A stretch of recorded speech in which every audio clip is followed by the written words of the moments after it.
Okay.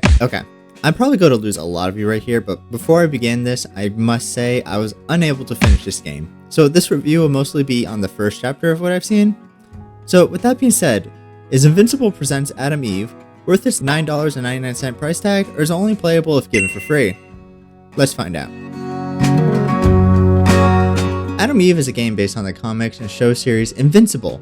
It follows Atom Eve as she travels through her double life as a school student and superhero. The thing is, you basically get to choose the path of the story, with multiple choices of what Eve's dialogue will represent, and a skill tree you could fill to help out establish her powers. Now, the game is mostly reading dialogue and choosing dialogue paths going through the story, but there's actually a turn-based combat system as well. The combat isn't anything complicated. Basically, Eve can see the move of the enemy before that, so you can basically choose the move based on that. The moves aren't anything amazing. I at least only had the beginning ones, which was a shield, a punch, a power beam, and an immobilization thing. Normal turn-based combat stuff. I don't really know how Pokemon, so give me a break on that. Anyways, that's basically the entire game, so let's talk about it.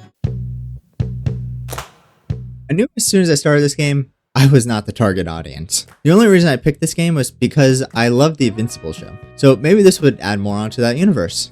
But from the beginning, I knew that wasn't the case. It was its own thing based off the story, but it was more of an alternative universe type thing rather than adding on to the main story, which is fine, but it made me lose interest in the story personally. That and the dialogue itself was just kind of boring.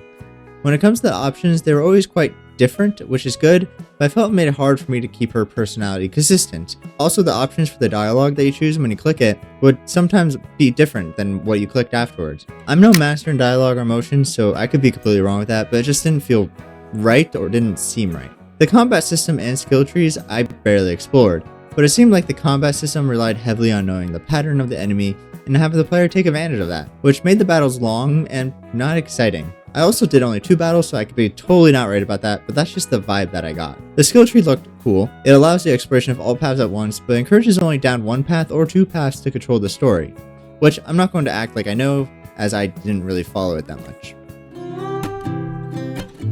I usually would finish a game before giving my final review, but I might finish it in the future. Just couldn't build the concentration to do it here. But I felt I got what I needed from within the first chapter, and didn't expect too much to change besides more story from it. If you are a fan of Invincible or a dialogue-heavy game where you choose the path, then this game is definitely a good one to play. I, however, am just not into that. Not that I find this game bad, just not for me. So would I have played this if it was only free, or at a discount, or at full price? Well, I have to say I would definitely have only played this game if it was given to me for free, which I did.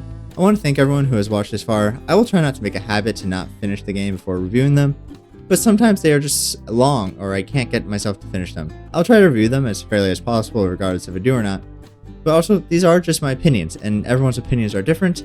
You may find these games to be amazing or awful.